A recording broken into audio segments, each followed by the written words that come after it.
하나님께 영광 돌리시는 우리 신대교회 모든 성도님들의 삶에 하나님의 풍성한 은혜가 임하시길 소망합니다. 우리 지난주일 말씀을 통해서 우리 성도의 본분은 무엇이라고 했습니까? 하나님을 찬양하는 것, 하나님을 예배하는 것이 우리 성도의 본분이라 말씀드렸습니다.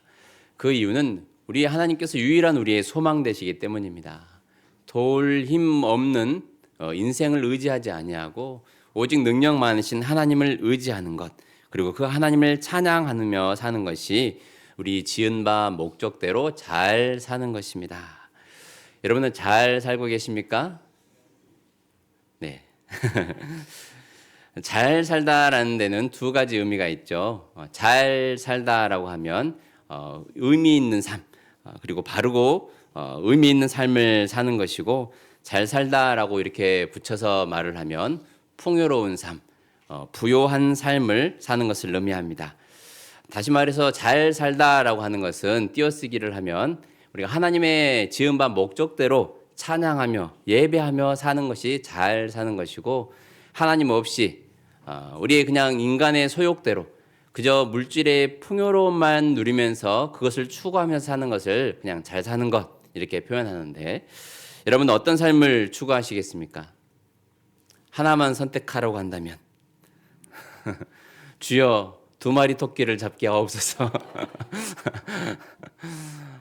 하나님도 잘 믿고 또 우리의 물질에 풍요로움이 있으면 좋죠. 특별히 이렇게 추운 겨울 날씨에 난방비 걱정하지 않고 24시간 폴로 틀면 얼마나 좋겠습니까?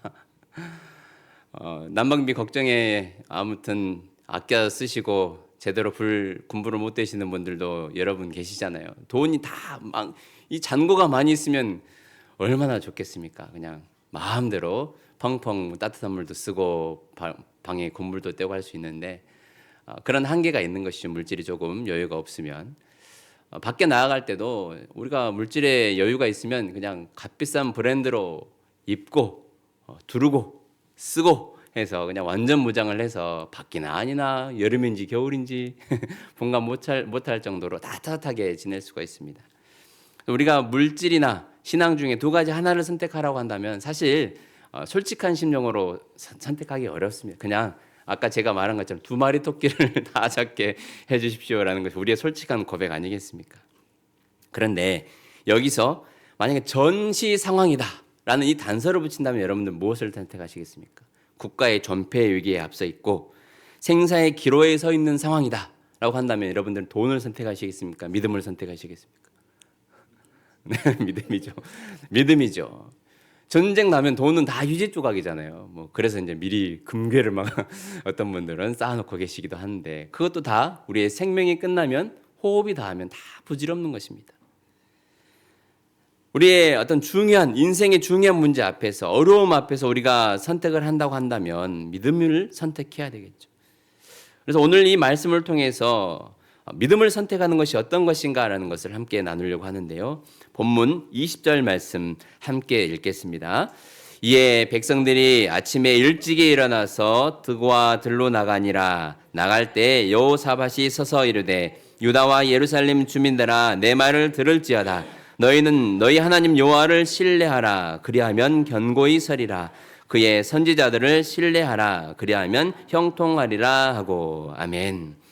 이제 우리가 20장 전체적인 이 내용이 같이 포함된 구절이기도 합니다. 어떤 내용이길래 갑자기 백성들이 아침 일찍이 드고와 들로 나갔을까? 이 앞의 내용을 모르신 분들은 궁금하시겠죠. 지금 이 상황이 어떤 상황이냐면 전시 상황입니다. 말 그대로. 남유다와 북이스라엘이 분열왕국이 된 이후에 남유다의 네 번째 왕이 여호사밧 왕입니다. 이 여호사밧 왕 이 시기에 암몬과 모압 자손들이 연합군을 형성해가지고 세일산 주민들과 함께 이 유다를 치려고 지금 쳐들어오려고 하는 그런 상황입니다. 어떤 전령이 그 사실을 알고 여호사밧 왕에게 지금 큰일 났습니다. 어마어마한 군대가 지금 우리를 향해 진격하고 있습니다라는 그런 소식을 듣게 됩니다. 그때 여호사밧은 온 백성들에게 금식을 선포합니다. 우리가 여호와 하나님을 붙듭시다. 하나님께 온전히 우리의 생명을 맡깁시다라고 하나님 앞에 기도하자고 요청을 합니다. 하나님께서는 그 남유다의 백성들 간절하게 부르짖는 그들의 기도를 들으시고 야하시엘이라는 이 선지자들을 통해서 내가 너희들을 지켜주겠다. 전쟁은 누구에게 속한 것이다? 하나님께 속한 것이다. 그러니 너희들은 염려하지 말아라 라고 하나님이 약속을 해 주십니다. 지금 이런 전시 상황에 이스라엘 이 남유다 백성들이 20절 말씀에 아침에 일찍이 일어났다라는 그런 말씀으로 시작을 하게 됩니다. 오늘 이제 19절까지가 방금 그런 상황입니다. 하나님께서 말씀으로 약속해 주시는 것. 전쟁은 여호와께 속했으니 너희들은 염려하지 말고 그들을 맞으러 가라라고 그들에게로 내려가라라고 말씀을 하시는 그런 상황입니다. 이제 하나님이 하실 일만 기다리면 되는 상황 아닙니까? 하나님이 이제 우리를 지켜주시겠다고 약속했으니까 우리는 그냥 가만히 앉아서 하나님이 하실 일만 보면 되겠다라는 그런 아니라는 생각을 품을 수도 있습니다. 하지만 이들은 오늘 20절 말씀에 나온 것처럼 온 백성들이 아침에 일찍이 일어나서 들과 들로 나갔다라고 이렇게 본문에 기록하고 있습니다. 이 말씀은 참 우리 신앙생활의 중요한 원리를 가르쳐주고 있습니다. 하나님이 말씀에 약속하셨다고 우리는 그냥 아니라는 생각으로 아무것도 하지 않고 넉넉히 기다리고만 있으면 되지 않습니다. 그래서는 안 됩니다. 하나님의 말씀에 약속을 해 주었으면 그 말씀의 약속을 붙들고 우리도 무엇인가 이 행동에 나서는 것이 참 중요합니다. 신년 말씀 카드를 받았죠. 안 받으신 분들도 아직 있습니다. 제가 알기로는 말씀 카드 아직 못 받으신 분들은 예배 후에 앞자리로 오시면 말씀 카드 받고 제가 기도해 드리도록 하겠습니다. 신년 말씀 카드를 받았습니다. 우리 가정에 주신 말씀, 올해 나에게 주시는 말씀, 하나님께서 이 말씀대로 우리 가정을 오늘 이 올해도 축복해 주시겠구나. 우리 자녀들의 앞길을 형통하게 하시겠구나. 내가 기도하는 것마다 하나님께서 응답해 주시겠구나라는 그런 믿음의 확신을 갖게 됩니다. 주일날 선포되어지는 이런 말씀을 통해서도 온 우주 만물을 창조하신 하나님께서 우리와 함께 계시는구나. 우리를 위해서 직접 싸우시는구나 라는 말씀을 듣게 됩니다. 새벽 시간이나 수요 기도일을 통해서 선포되는 말씀을 통해 우리는 하나님의 약속하신 말씀을 붙들게 됩니다. 하지만 하나님께서 나에게 그런 말씀으로 약속을 해 주셨다고 한들 우리가 아무것도 하지 않고 그냥 하나님이 하실 일만 기대하고 있다면 어떻게 될까요? 그래서 말씀 카드 받는 것을 어떤 사람들은 이것은 부적이다. 그래 말씀 카드 뽑으면 안 된다라고 말하는 사람들도 있습니다. 종종 있습니다. 들어보셨습니까? 네, 있어요. 그런 사람도 있습니다. 왜 부적이라 그럴까요? 오늘 잘 생각해 보십시오. 왜 부적이라 그럴까요? 여러분 부적 혹시 안 됩니다. 안 돼요. 성경책에 아니겠죠. 네, 유집사님 지금 살피고 계신데 부적이 옛날에 나왔던 부적이 있는가 살피고 계시는데 왜 부적을 씁니까? 부적 받으면 어떻게 합니까? 용한 점쟁이한테 가서 받죠.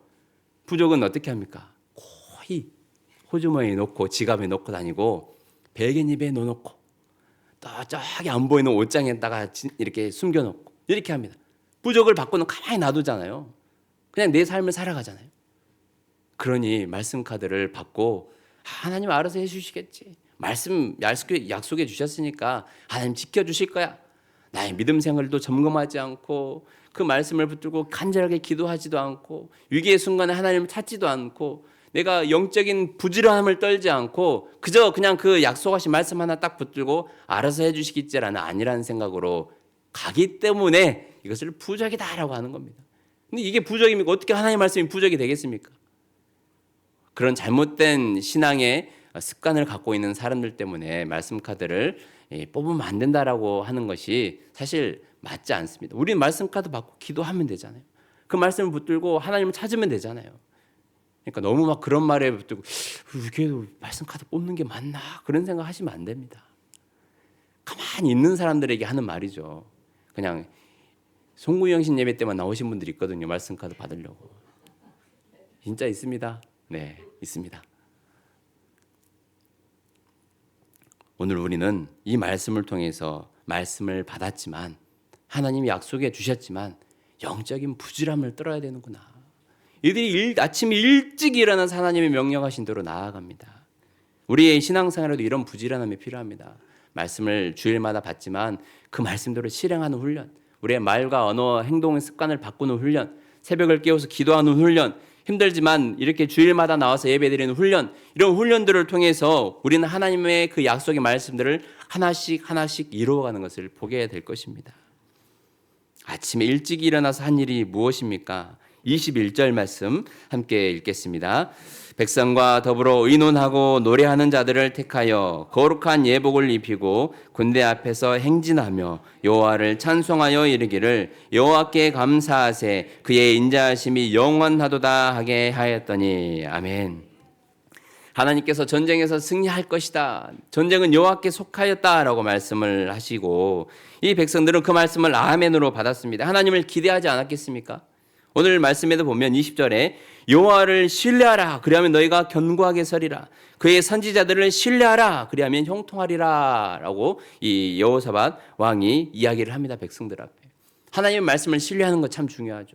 그리고 강단에서 선포되어지는 이 영적인 지도자들에 의해서 선포되어지는 하나님의 말씀을 신뢰하라. 부족한 종의 이 선포되어진 말씀도 여러분들이 신뢰하고 그 말씀을 붙들고 하나님과 친밀한 교제를 나누며 또 영적인 부지런함을 떨면 여러분들의 삶은 바뀌게 될 것입니다. 인간의 말로 듣는 것이 아니라 하나님의 말씀으로 나에게 주시는 말씀으로 나를 위해서 들려주시는 오늘 주시는 말씀으로 여러분들이 받고 그 말씀을 신뢰할 때에 여러분들의 삶은 오늘부터 새롭게 시작될 줄로 믿습니다. 그래서 이들은 함께 모여 아침 일찍 일어나서 백성들과 더불어 의논하는데 우리가 노래하는 자들을 택하자. 노래하는 자들을 택해서 이들은 예복을 입힙니다. 그리고 군대에 앞장서서 찬양을 하게 합니다. 사실 하나님의 약속을 받은 자로서 이제 대적들이 거들어 이제 막 다가오는 걸 볼 것 아닙니까? 하나님 말씀대로 나아갔는데, 이야 많기는 많다. 하나님 저걸 과연 하실 수 있을까? 아마 이런 두려움도 엄습할 수 있습니다. 모래알처럼 많은 그 대적들 앞에서 이들이 긴장하지 않겠습니까? 그래서 이들은 하나님을 찬양하는 노래하는 자들을 택하여서 군대에 앞장서서 찬양을 하게 합니다. 어떤 이 21절 하반절에 나와 있죠. 어떻게 찬양합니까? 여호와께 감사하세 그의 인자하심이 영원하도다. 우리도 한번 우리의 눈앞에 있는 수많은 대적들을 앞에 있다고 생각하시고 우리의 문제들을 해결할 수 있는 문제들이 앞에 있다고 생각하시고 한번 이들처럼 찬양해 볼까요? 한번 같이 하겠습니다. 여호와께 감사하세 그의 인자하심이 영원하도다. 다시 한번 하겠습니다. 대적들이 그냥 씹어보고 다시 다가올 것 같습니다. 다시 큰 목소리로 한번 하겠습니다. 여호와께 감사하세 그의 인자하심이 영원하도다. 아멘. 이제 도망갔습니다. 막 전율이 돋습니다. 여러분 이 말씀대로 선포하는 것이 참 우리 삶에 중요합니다. 능력이 있기 때문입니다. 아직 하나님이 일하시기 전에 하나님이 이들을 치시기 전에 이들은 이미 하나님의 능력과 위엄을 찬송합니다. 그 하나님을 찬양하는 찬송 소리를 들으시고 그때부터 하나님께서 일하기 시작합니다. 22절 말씀 함께 읽겠습니다. 그 노래와 찬송이 시작될 때에 여호와께서 복병을 두어 유다를 치러 온 암몬 자손과 모압과 세일산 주민들을 치게 하심으로 그들이 패하였으니 아멘. 할렐루야. 하나님 이렇게 일하십니다. 하나님을 찬송하는 소리가 들려지기 시작할 때에 하나님께서 일하시기 시작합니다. 복병을 두셔가지고 암몬과 유다 백성들이 먼저 세일산 주민들을 치고요. 연합하기로 해놓고 지금 뒤통수 치는 거죠. 그리고 하나님께서 또 이들을 암몬과 모압 자손끼리 서로 그냥 같은 편끼리 치게 하십니다. 참 놀라운 일입니다. 하나님의 역사는 이렇게 일어나는 것이죠. 이들이 한 일은 무엇입니까? 그저 하나님이 하실 일을 지켜보는 것입니다. 하나님이 약속하셨고 이들은 아침에 일찍 일어나서 영적인 부지런함을 떨고 그 대적들을 앞에 놓고 하나님을 찬양할 때에 하나님은 이 놀라운 일들을 행하셨습니다. 다 보니까 다 엎드러진 시체밖에 없다고 나와 있잖아요. 이제 시체들은 이제 엎혀져 있는데 이들이 또 탈취물들을 얻어야 되지 않겠습니까? 예전에는 전쟁에 의해서 승리하면 그 대적 적군들이 갖고 있는 것을 다 얻어오잖아요. 전리품으로 탈취해서. 얼마나 그 탈취물들이 많은지 25절 말씀에 보니까 사흘 동안의 그 탈취물들을 거두게 됩니다. 이 하나님의 역사하심을 우리는 오늘 말씀을 통해서 보게 됩니다. 탈취물들을 이렇게 나누고 이제 넷째 날에 이들이 함께 또 찬양을 합니다. 26절 말씀 같이 읽겠습니다. 넷째 날에 무리가 브라가 골짜기에 모여서 거기서 여호와를 송축한지라. 그러므로 오늘날까지 그곳을 브라가 골짜기라 일컫더라. 아멘. 브라가라는 것은 송축이라는 의미를 갖고 있습니다. 하나님이 놀라우신 일들을 행하셨기 때문에 그 장면을 바라보면서 브라가 하면서 하나님을 찬양합니다. 높으신 하나님을 높이 경배합니다. 라는 그런 의미에서 브라가 골짜기라는 이름이 붙여져 있습니다. 하나님을 송축하는 일, 기쁨의 노래, 환희의 노래를 하나님 앞에 부르는 이 남유다 백성들의 모습을 보게 됩니다. 하마터면 이스라엘이 이곳에 다 엎드러질 뻔했잖아요. 하지만 하나님께서 전세를 역전시키셔서 대적들이 다 쓰러졌습니다. 역전되리라. 우리 김민환 권사님이 송 리스트에 올려주신 곡입니다. 네, 나중에 한번 찬양도 특송도 한번 하시면 좋겠네요. 네. 하나님께서 택한 백성들을 승리로 인도하셨습니다. 근데 여러분들 22절 그 노래와 찬송이 시작될 때에 라는 이 표현 어디서 많이 들어보지 않으셨습니까? 제가 지난 몇 번의 설교 때 이런 비슷한 설교를 문구를 많이 성경 구절을 읽어드렸습니다. 혹시 기억나십니까? 기도할 즈음에 다니엘이 9장 말씀에 기도할 즈음에 가브리엘 천사가 나타나서 하나님께서 내 기도를 들으셨고 너가 기도할 즈음에 가서 이 말을 전하라고 하셨다. 너에게 지혜와 총명을 하나님께서 주셔서 그 모든 비밀들을 깨달아 알게 하셨다라고 기도할 즈음에 하나님 응답하셨죠. 또 사무엘상의 말씀에 어떤 말씀이 나옵니까? 블레셋이 이 미스바에 모여 있는 이스라엘 백성들을 향해서 다가올 때 어떤 일들이 있었습니까? 사무엘이 제사를 드릴 때에, 번제를 드릴 때에 하나님께서 이들을 치시는 내용이 나오게 됩니다. 이스라엘은 두려워 떨고 있을 때 사무엘이 번제를 하나님 앞에 드리는 그 순간 하나님께서 블레셋에게 무엇을 내립니까? 우레를 내리셔서 그 블레셋을 흩어버리십니다. 우리가 예배당에 함께 모여 예배 드리는 이 시간을 여러분들 가벼이 여겨서는 안 됩니다. 하나님이 일하시는 시간이고 우리 예배를 받으시는 분이기 때문입니다. 하나님께 나와 간절함으로 엎드려 기도하는 그 시간을 여러분들 정말로 매우 중요하게 여겨야 됩니다. 우리가 기도할 때 하나님께서 우리의 기도를 들으시기 때문입니다. 오늘 본문에 나오는 22절 말씀도 마찬가지입니다. 그 노래와 찬송이 시작될 때에 하나님께서는 일하기 시작하는 것이죠. 예배하고 기도하고 찬양하는 것은 우리의 생명줄과 같습니다. 그래서 그렇기 때문에 하나님이 형식적으로 드리지 말라는 것이죠. 늘 새로운 마음으로 예배를 드리라는 것입니다. 아무리 30년, 40년 예배를 드렸어도 두렵고 떨리는 마음으로 예배하고 또 기도하고 찬양하는 것이 우리의 삶에 필요하다. 여러분 처음 가는 곳은 되게 긴장해서 잘 보이려고 하잖아요.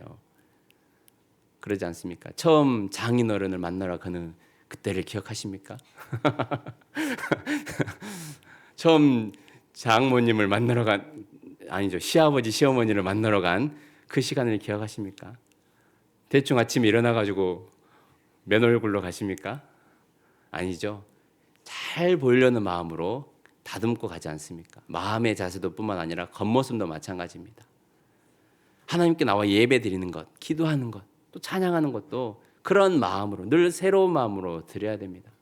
그 중심을 보시는 하나님께서 형식적으로 드리지 아니하고 늘 애타는 마음으로 진실한 마음으로 신실한 마음으로 예배 드리는 예배와 찬양을 하나님께서는 기쁘게 받으신 줄로 믿습니다. 이들이 함께 찬양할 때에 하나님께서는 일을 하셨습니다. 특별히 선택된 자들을 하나님께서 찬양하게 하셨고 그 찬양을 받으셨는데 우리 이 교회에도 찬양대가 있잖아요. 찬양대 이름 혹시 아십니까? 네, 주보에 보면 나와 있습니다. 시온 찬양대. 우리가 찬양대를 세워서 거룩한 옷을 입히고 여러분들의 옷 다르잖아요. 거룩한 옷을 입히고 하나님을 찬양하는 그런 직무를 맡게 되었습니다. 우리 찬양대가 마음을 다해 하나님을 높여드릴 때에 대적들이 떠나가게 되는 것이죠. 하나님의 역사가 시작되는 것입니다. 이 찬양대가 정말로 중요합니다. 올 한 해도 잘 부탁드리겠습니다. 여러분들에게 달려있어요. 우리의 신대교회 생명줄은 여러분들에게 달려있다고도 과언이 아닙니다.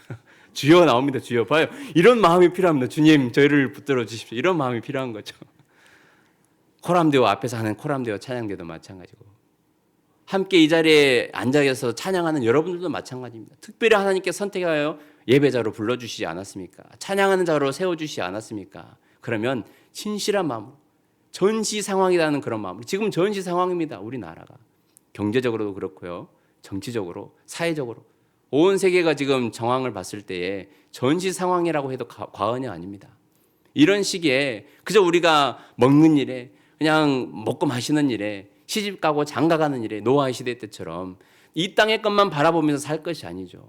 깨어서 영적인 부지런함을 떨어서 기도하고 또 말씀 듣는 일에 또 하나님의 말씀에 실천하는 일에 우리의 생명을 걸고 어떻게 보면 해야 되는 그런 시기이기도 합니다. 하나님을 찬양하는 우리 신대교회 모든 성도들이 되기를 간절히 소망합니다. 하나님을 찬양하는데 이 멜로디 자체, 이 가사 자체에 어마어마한 능력이 있습니다. 특별히 하나님의 영에 감동된 자들, 성령의 충만함을 입은 자들이 또 찬양에 연주를 하거나 찬양을 부를 때에 악한 영들이 떠나가는 또 놀라운 능력이 있습니다. 다윗이 이 사울 앞에서 했던 그 장면을 기억해 보십시오. 사무엘상 16장 말씀에 보면 하나님이 부리시는 악령에 의해서 이 사울이 매우 고통스러워하거든요. 그때 다윗이 이 수금을 가져와서 연주를 합니다. 수금을 어떻게 연주하죠? 이렇게 연주. 하프죠, 하프. 하프. 요즘으로 보면 하프라고도 할 수 있습니다. 하프를 한 번도 연주를 안 해봤는데 아름다운 선율이잖아요. 선율이 나왔네요, 선율이. 선율이 보기만 해도 아름답지 않습니까? 귀엽고 저기 선율이 아닌가 싶네요. 지금 말한 줄 알고 지금 왔나 보네요. 네. 다윗이 그 아름다운 하나님을 찬양하는 그 선율로 그 공간을 채웠을 때에 사울을 괴롭히던 악령이 떠나가게 됩니다. 다윗은 특별히 찬양의 은사가 있잖아요. 수많은 찬양의 시를 지었잖아요. 33편 2절로 3절 말씀에도 보면 수금으로 여호와께 감사하고 10줄 비파로 찬송할지어다. 새 노래로 그를 노래하며 즐거운 소리로 아름답게 연주할지어다. 다윗은 이 찬양의 은사를 가진 자였습니다. 그 악기를 연주하니까 악령이 떠나갔잖아요. 사도 바울도 마찬가지입니다. 바울과 실라가 복음을 전하다 옥에 갇혔을 때에 하나님께 기도하고 찬송할 때 지진이 나서 옥문이 열리고 매었던 것들이 다 풀어지잖아요. 이것은 다 영적으로 보면 하나님을 찬양할 때 이런 영적인 억눌림과 매임에서 벗어진다라는 그런 중요한 의미를 갖고 있습니다. 사도행전 16장에 나오잖아요. 우리가 부르는 찬양은 정말로 놀라운 힘이 있습니다. 보혈 찬송 우리가 많이 부르자고 하잖아요. 예수님의 보혈의 능력을 찬양한 어떤 축사 사역을 하시는 분들 가운데 실제로 이런 보혈 찬양을 불렀을 때 막 그 사람 안에 있는 악한 영들이 괴로워서 막 떠나가고 막 발악을 하는 그런 모습들을 많이 보게 되거든요. 그만큼 이 가사의 한마디에 그리고 그 멜로디에는 어마어마한 힘이 있습니다. 음악 자체가 힘이 있어요, 사실. 어떤 세상의 음악도 좋은 음악들은 이 감정을 만져서 영혼을 터치하는 그런 경우도 있습니다. 하지만 어떤 음악은 또 그 심령을 완전히 죄악 가운데 몰아버리는 이 타락한 음악 멜로디도 있잖아요. 음악도 우리가 잘 들어야 되고 특별히 가장 좋은 음악은 우리 어르신들은 그래도 트로트요 뽕짝이요 이렇게 할 수도 있지만 우리 CCM도 얼마든지 트로트나 뽕짝이 있습니다. 네, 그런 멜로디가 친숙해서 그럴 뿐이죠. 하나님을 찬양하는 그 곡이 우리의 영혼을 살찌우게 하고 우리 삶을 하나님의 자녀로서 세워가는 귀한 음악인 줄로 믿습니다. 그래서 이 예배 음악과 관련해서 이 외국 학자인데요, 돈 에드워드 세일러스라는 사람이 영상학자이자 예배학자인데 이 예배 음악에 필요한 이 네 가지를 중요하게 이야기했습니다. 이 음악 가운데 우리가 하나님을 높인다고 부르는 이 찬양 가운데 첫 번째 중요한 것이 경외의 힘이 들어. 하나님을 경외하는 가사가 있는가? 멜로디 자체 하나님을 경외하는 그 거룩한 음악 있잖아요. 요즘 우리가 부른 찬송가나 CCM 가운데 찬송가로 본다면 주님의 높고 위대하심을 내 영혼이 찬양하네 이러면 다 아름다운 목소리로 들려지면 그 자체를 막 눈물이 나고 하나님을 경외하는 그런 마음이 생기잖아요. 이 경외하는 그런 멜로디나 가사가 우리의 예배의 음악에 꼭 필요하다. 하나님 찬양하는 음악이 필요하다. 두 번째로는 기쁨. 이 찬양에는 기쁨이 있어야 돼. 늘 또 너무 거룩하고 너무 막 이 멜로디 자체가 처진 음들만 있어서는 또 안 되는 것이죠. 구원의 기쁨을 누릴 수 있는 무화과 나뭇잎이 마르고 포도 열매가 없으면 우리 선우의 송리스트에 올라간 라온이군요. 라온이가 올려준 송리스트에 올라가 있습니다. 무화과 나뭇잎이 마르고 또 이 두 번째는 기쁨이 있었다면 세 번째는 진리의 내용이 들어가야 된다. 예수님께서 우리의 구원자이십니다. 우리의 주이십니다. 예수는 그리스도, 예수는 주, 하나님의 영으로 예배드리리. 우리 지한이네 가족들이 다 좋아하는 찬양 송리스트에 올렸습니다. 궁금하죠? 그 다음 노래 뭔지. 네 번째 포함되어야 될 것은 희망. 우리가 영적인 그 본향을 나아가는 하나님의 자녀로서 영원한 생명을 바라보며 살아가는 우리의 신앙 고백에 담겨 있는 가사나 이런 멜로디들이 이 노래에 있어야 된다. 하나님의 나팔 소리 전지진동할 때에 예수 영광 중에 구름 타시고. 우리 누구 송리스트입니까? 이선우 군의 송리스트에 올라가 있습니다. 아직 신청 안 하신 분들 빨리 송리스트 해서 제가 좀 하나로 좀 엮어가지고 우리 신대교회 성도들이 같이 음악을 좀 하나님 찬양하는 음악을 공유하면 좋겠습니다. 이 네 가지가 필요하다. 하나님 찬양하는 예배 음악에는 첫 번째로 경외, 두 번째 기쁨, 그리고 진리, 희망, 이러한 내용들이 포함되어 있는 이 가사나 멜로디들이 우리의 입을 통해서 불려져야 된다라는 그런 중요한 말씀입니다. 우리 신대교회 성도들이 올 한 해 이 찬양을 통하여서 우리의 잠자고 있는 병들어 있는 주춤하고 있는 우리 영혼이 깨어나는 놀라운 은혜가 있게 되기를 간절히 소망합니다. 우리가 마음을 다해 찬양할 때 대적들이 물러가게 되고 대적들이 다 완패하게 되고 또 악한 영들이 떠나가게 되며 우리에게 묶이고 매여 있는 것들이 다 풀어지는 은혜의 역사가 일어나게 될 줄로 믿습니다. 지금은 전시 상황입니다. 우리가 그냥 우리의 일에 안주하는 것이 아니라 하나님이 올해 주신 말씀 믿고 그냥 우리가 편안하게 생활할 것이 아니라 정말 깨어서 기도해야 됩니다. 같이 기도하고 말씀 읽고 하나님께 우리의 삶을 올려드릴 때에 우리의 삶에 하나님께서 하나하나 일들을 행하시고 놀라운 기적들을 베풀어 주실 줄로 믿습니다. 기도하겠습니다. 살아계신 하나님 감사합니다. 하나님께서 은혜 주셔서 함께 모여 예배하게 하시고 하나님을 찬양하게 하시며 간절함으로 기도할 수 있도록 은혜 주심에 감사합니다. 하나님, 우리의 모든 예배와 찬양과 기도를 받으시고 하나님 놀라운 기적을 베풀어 주시옵소서. 우리의 힘으로 해결할 수 없는 모든 어려운 문제 앞에서 낙심하고 좌절해 있는 우리 성도들을 이렇게 세워주시며 하나님께서 일하신다는 확실한 믿음을 갖고 영적인 부지런함을 떨 수 있는 우리 신대교회 모든 성도들 되게 하여 주옵소서. 감사드리며 예수님의 이름으로 기도합니다. 아멘.